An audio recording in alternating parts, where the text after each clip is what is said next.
Hello guys, Soni Rathore के evening के blog में आपका स्वागत है। मैं स्वस्थ हूँ, मस्त हूँ, खुश हूँ। आशा करती हूँ आप भी स्वस्थ मस्त खुश होंगे। जैसे कि आप लोग जानते हैं, ये शाम का जो ब्लॉग होता है ये साईं बाबा से जुड़ी कथाओं का होता है। तो जब ये कथाएं पूरी हो जाएंगी मेरी, तो उसके बाद कोई भजन, कोई भगवान से रिलेटेड ही कुछ बात का ये होगा उसमें। तो आज की कथा, आज भी एक नई कथा के साथ मैं आई हूँ बाबा की। तो ओम साई नाथ नमः। आज की कथा का शीर्षक है चोलकर की शक्कर रहित चाय।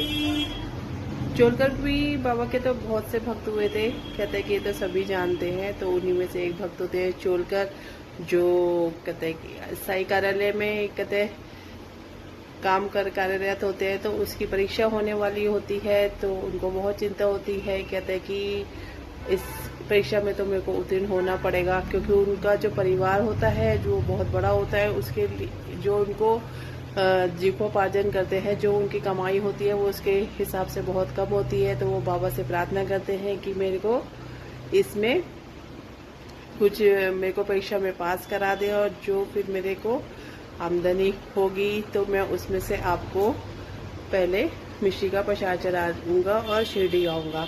तो उनकी मुराद पूरी होती है। उनकी मुराद पूरी हो जाती है तो वो शिरडी जाने की योजना तो बनाना चाहते हैं, लेकिन उनके पास शिरडी जाने के लिए टिकट के लिए पैसे नहीं होते।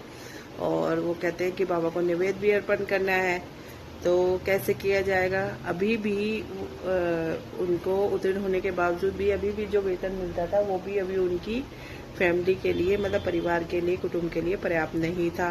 तो कहते हैं कि कुछ ना कुछ तो मेरे को करना पड़ेगा, क्योंकि बाबा ने मेरी सहायता की है, तो निवेद तो उनको अर्पण करना है, इसके लिए शिरडी जाना है।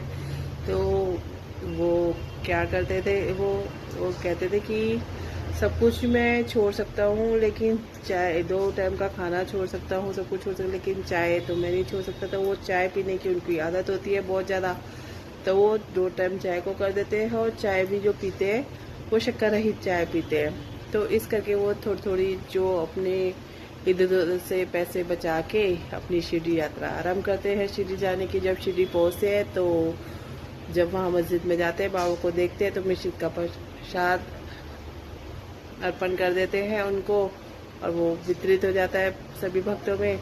तो उनकी आंखें में बाबा को दिखती रहती है। तो बाबा अपने एक भक्त, अन्य भक्त से कहते हैं कि इनको ना चाय में अच्छी तरह से शक्कर डाल के देना, इनको चाय में अच्छी तरह से शक्कर डाल के देना, कि इन्होंने काफ़ी टाइम से नहीं पी है शक्कर वाली चाय। तो ऐसे में चोलकर बहुत ज़्यादा भावुक हो जाते हैं और कहते हैं कि रोने लगते हैं। तो बाबा उनको समझाते हैं। बाबा कहते हैं कि तुम्हारा त्याग और तुम्हारी जो लगन है, उन दोनों से मैं भली भांति परिचित हूँ। जो तुमने अपने यहाँ आने के लिए जिन मुश्किलों का सामना किया है, मैं उनसे भी परिचित हूँ। तो बाबा कहते हैं कि अब शांत हो जाओ और अच्छा जीवन व्यतीत करो। तो यही है बाबा की कथा और बाबा की लीला, जो बाबा को सच्चे मन से, और जो बाबा की 2 चीज़ों श्रद्धा सबरी पे चलते हैं, वो कभी भी ज़िंदगी में कहीं पर भी हार नहीं मान सकते। और बाबा को जब भी याद करते हैं, बाबा किसी न किसी रूप में उनकी मदद ज़रूर करते हैं।